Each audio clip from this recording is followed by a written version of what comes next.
तरी वाले चावल। ये ले बहू, ये मेरी तरफ से तेरी मुंह दिखाई सोने के इयररिंग्स पहन कर बता तुझे कैसे लगे। भाऊजी आप इतने प्यार से लाए हैं तो खराब कैसे हो सकते हैं। और सच बताऊं तो ये मेरे लिए बहुत अनमोल है। इससे खूबसूरत इयररिंग्स तो मैंने आज तक कभी देखी ही नहीं।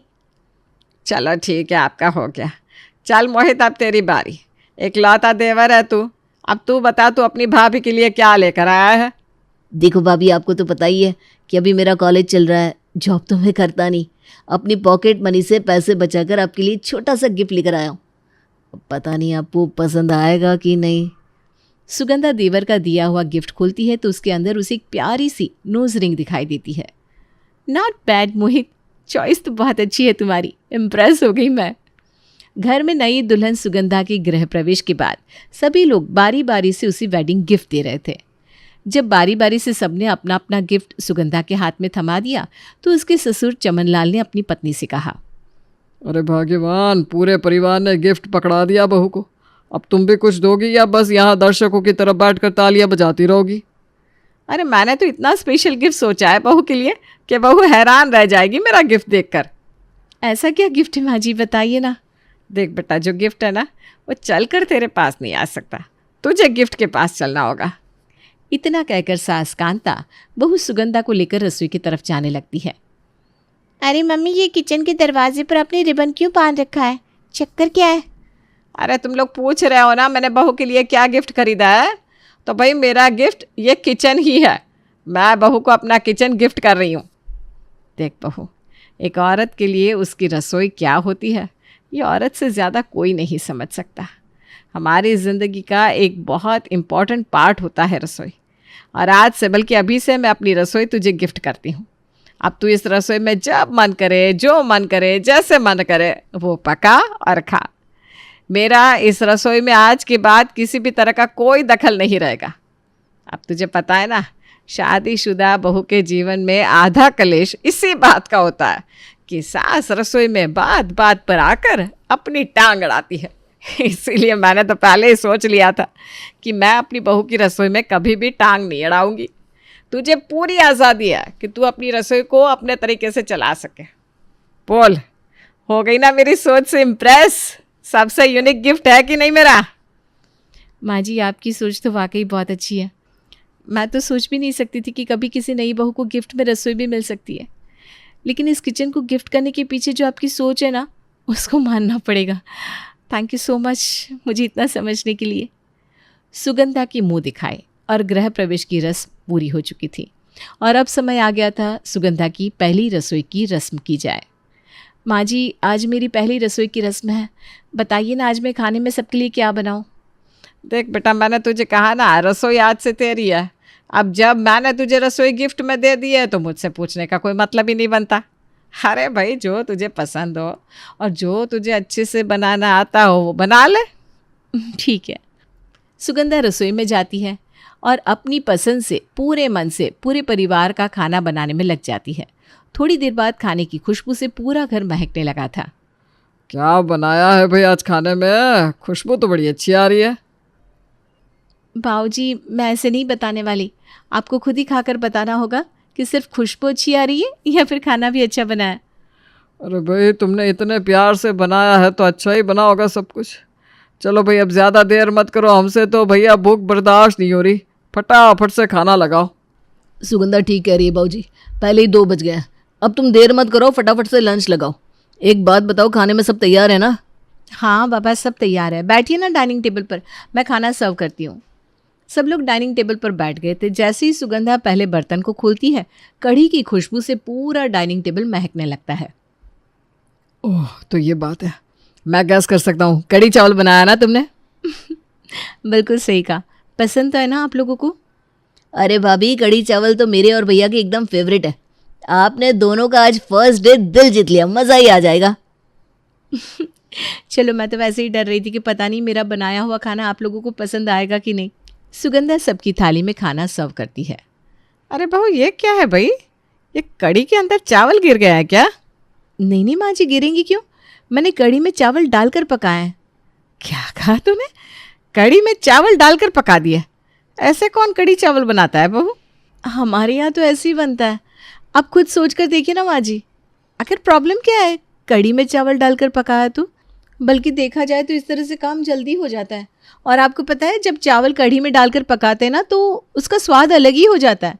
आप लोग कढ़ी चावल खाइए, तब तक मैं अंदर से मटर पनीर लेकर आती हूँ। सुगंधा जैसे ही रसोई में जाती है, पीछे से ननद रचना बोल पड़ती है। मम्मी मुझे लगता है भाभी को ना कढ़ी चावल बनाना आता ही नहीं। अगर भाभी को कढ़ी बनानी नहीं आती तो आपसे पूछ लेना चाहिए था। ये खाने का सत्यानाश करने की क्या ज़रूरत थी? अरे रचना तू रुक जा ना, देख भाभी अभी मटर पनीर लेने के लिए किचन में गई है। पक्का मटर पनीर के साथ भाभी ने पूड़ियाँ बनाई होगी। तो छोड़ ना इस कढ़ी चावल को, हम लोग आराम से मटर पनीर के साथ गरम गरम पूड़ियाँ खाएंगे, मज़ा आ जाएगा। हाँ भैया ठीक बोल रहे हो। अब तो मुझे भी बस मटर पनीर के आने का इंतज़ार है। इस कढ़ी चावल से तो अब कोई उम्मीद बची नहीं है। इसकी तो शक्ल ही गंदी लग रही है। इतने में रचना मटर पनीर का बर्तन लाकर टेबल पर रखती है और बारी बारी से सबकी थाली में मटर पनीर सर्व करने लगती है। ये क्या है सुगंधा, मटर पनीर में भी चावल डालकर बनाया है क्या तुमने? हाँ, तो इसमें प्रॉब्लम क्या है? तरी वाले चावल कभी खाए नहीं क्या आप लोगों ने? खाने की क्या बात करिए बेटा, मैंने तो तरी वाले चावल का नाम पहली बार सुना है। ये कौन सा तरीके का खाना बनाना सीख कर आई है तू? शादी से पहले जब मैंने तेरी माँ से पूछा था आपकी बेटी खाना तो बना लेती है ना, तब तेरी माँ कह रही थी मेरी बेटी को हर तरह का खाना बनाना आता है। हाँ तो माँ जी, मेरी मम्मी ने आपसे कौन सा झूठ बोला था? मुझे वाकई सब कुछ बनाना आता है। आप बताइए क्या खाएंगी, मैं सब कुछ बनाकर खिलाती हूँ आपको। ऐसा खाना बनाते हैं तुम्हारे घर में? इसे खाना बनाना कहते हैं तुम्हारे यहाँ? अरे भगवान ही बचाए तेरे ऐसे खाने से तो।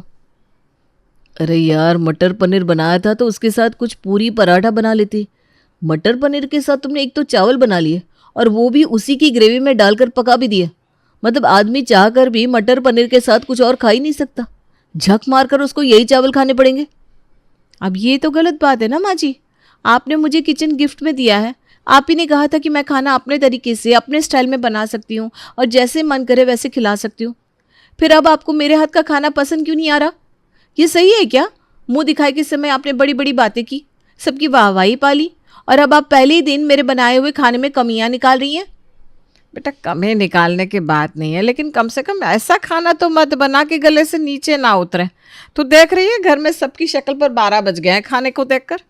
बेचारे कब से भूख से तिल मिला रहे थे कि आज तो भाभी के हाथ का कुछ स्पेशल खाने को मिलेगा, और भाभी ने तो इतना स्पेशल बना दिया कि वो खाना गले से नीचे नहीं सरक रहा। इतना भी कोई बुरा नहीं है माँ जी, हम लोग बचपन से यही खाना खाकर बड़े हुए हैं। हमारे गले से तो नीचे उतर जाता है। और भाई तरी वाले चावल की तो बात ही कुछ और होती है।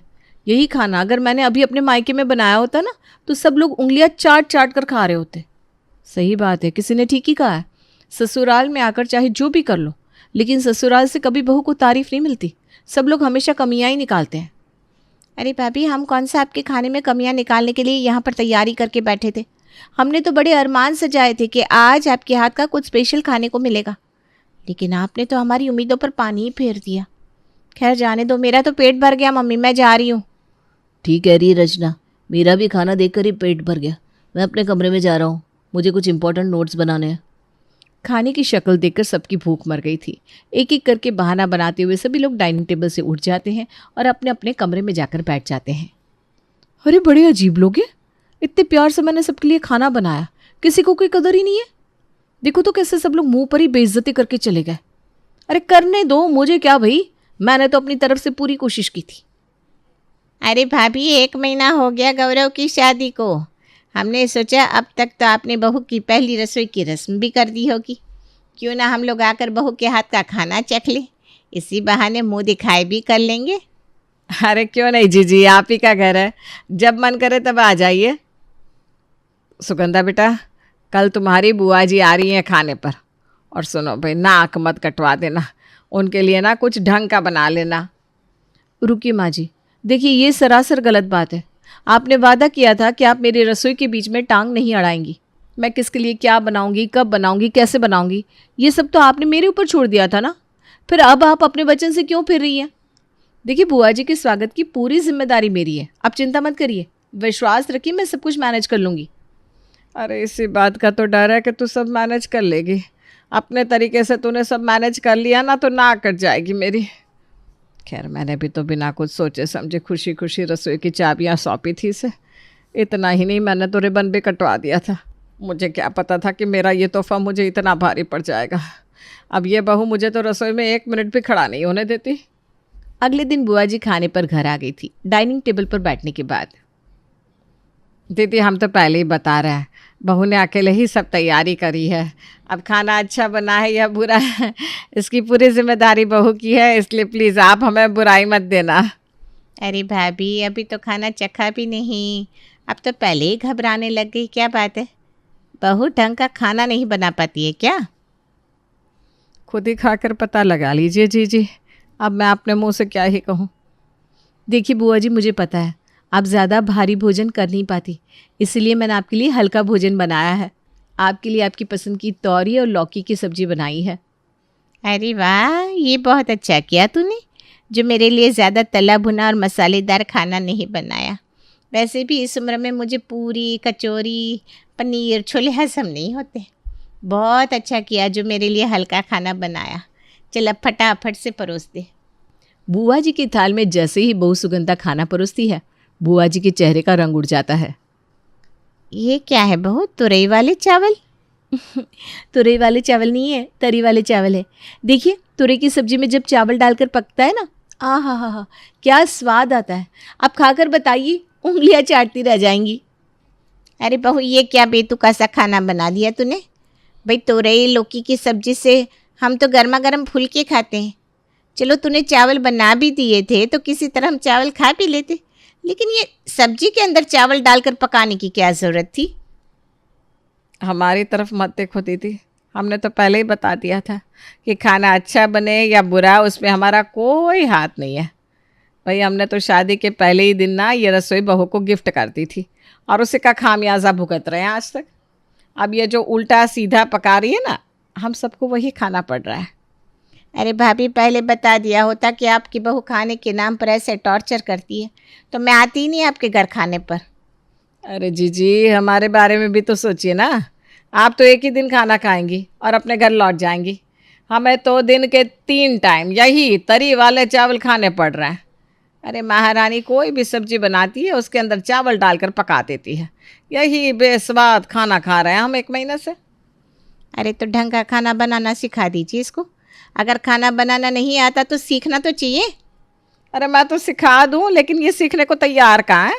इसका तो कहना है कि मैं जो बनाऊँ, जैसे बनाऊँ, सबको वैसे ही खाना पड़ेगा, क्योंकि अब ये रसोई उसकी है तो हमें उसके बीच में बोलने का कोई अधिकार नहीं है। अब आप ही बताओ, आखिर मैं करूँ तो क्या करूँ। मैं बताती हूँ भाभी आपको। आप ऐसा करो, उसकी माँ को फ़ोन लगाओ। अब इसकी मम्मी इस मामले का निपटारा करेगी। हमारी बात तो समझ में नहीं आ रही इसे, अपने माँ बाप की बात तो समझ में आएगी ना। हाँ जी, ये आपने सही बात करी। अभी इसकी मम्मी को फ़ोन लगाती हूँ। सुगंधा की सास उसकी माँ को फ़ोन लगाती है। देखिए बहन जी, वैसे तो बहुत गुणी है आपकी सुगंधा। जब से इस घर में आई है ना, बिल्कुल रच बस गई है, लेकिन खाने के मामले में थोड़ा हाथ तंग है उसका। अरे ये क्या सिखा दिया आपने उसको, तरी वाले चावल रोज़ वही बना कर रख देती है। कोई भी सब्जी बनाने को कहो, उसी सब्जी में चावल डाल देती है और कहेगी ये तो तरी वाले चावल है। अरे रोटी सब्जी खाने का कोई रिवाज नहीं है क्या आपके घर में? बहन जी, तरी वाले चावल खाने में ऐसी क्या समस्या है? भाई हम तो सालों से वही खा रहे हैं। इतना पौष्टिक और स्वादिष्ट खाना बनता है, दिक्कत ही क्या है? और दुनिया में ऐसा कौन है जो कढ़ी चावल, दाल चावल, छोले चावल, पनीर चावल नहीं खाता? बस हमारा पकाने का थोड़ा अलग तरीका है, बाकी तो कोई अंतर नहीं है। और अपने अपने स्वाद की बात होती है। हमें तो ये तरी वाले चावल में ही स्वाद आता है, मुझे इस पर कोई बुराई नज़र नहीं आती। समधन की बात सुनकर सुगंधा की सास फ़ोन रख देती है। देख लिया जीजी आपने, इसकी माँ को कोई खराबी नहीं लगती तरी वाले चावल में, बल्कि वो तो अपनी बेटी के हाथ के खाने की मुंह भर भर के तारीफ़ कर रही है। अगर ऐसी बात है ना भाभी, तो ऐसा करो, बुला लो इसकी माँ को खाने पर। इनको तो मैं सुधारती हूँ। बुआ जी के कहने पर अगले ही दिन सुगंधा की माँ को खाने पर बुला लिया जाता है। आज तेरी माँ खाने पर आ रही है ना, तो आज तेरी रसोई से छुट्टी। आज हम दोनों ननद भाभी मिलकर अपनी समधन के लिए खाना बनाएंगे। ठीक है बुआ जी, मुझे इसमें कोई प्रॉब्लम नहीं है, आप लोग बना लीजिए। कुछ देर बाद सुगंधा की माँ सुगंधा के यहाँ खाने के लिए पहुँच जाती है। देखिए समधन जी, हमको पता चला कि आपको आलू के पराठे और कचौरी बहुत पसंद है, तो बस हम दोनों ने अपने हाथों से आपके लिए आपकी पसंद के पराठे और कचौड़ी तैयार की हैं। अब आप खाकर बताइए कि आपको कैसी लगी हमारी खातिरदारी। अरे बहन जी, आप तो कह रही थी आपने आलू के पराठे बनाए हैं, लेकिन ये पराठों के अंदर तो चावल भरे हुए हैं। ये कौन से तरह के पराठे हैं? हमने तो आज तक चावल वाले पराठे नहीं खाए। अरे बहन जी, टेस्ट करके देखिए, ये तो हमारे यहाँ की फेमस डिश है, चावल वाले पराठे। आपने आज तक ट्राई नहीं करा क्या? नहीं नहीं बहन जी, हमने तो नाम भी आज पहली बार सुना है कि पराठों में भी चावल डालते हैं। जी हम समझ रहे हैं आपकी दुविधा। अब जैसे तरी वाले चावल हो सकते हैं तो चावल वाले पराठे भी हो सकते हैं, है ना, क्योंकि सबका अपना अपना खाने का तरीका है। अभी तो आपके लिए कचौड़ियाँ भी बना कर रखी है, आप पेट भर कर खाइए जी। सही बताऊं तो ये आपकी चावल वाली पूरी और कचौरी मेरे गले से नहीं उतर रही। मुझे समझ में आ गया है आपके लिए सुगंधा के हाथ के तरी वाले चावल खाने कितने मुश्किल होते होंगे। मैं सुगंधा को समझा दूंगी कि वो अपने मायके की रीत यहाँ ना चलाए, बल्कि यहाँ पर आप लोगों के लिए वैसा ही खाना बनाए जैसा कि आप लोगों को पसंद है। बुआ जी की तरकीब काम कर गई थी और अपनी माँ की बात मानकर सुगंधा पूरे परिवार के लिए उनकी पसंद का खाना बनाने लगी।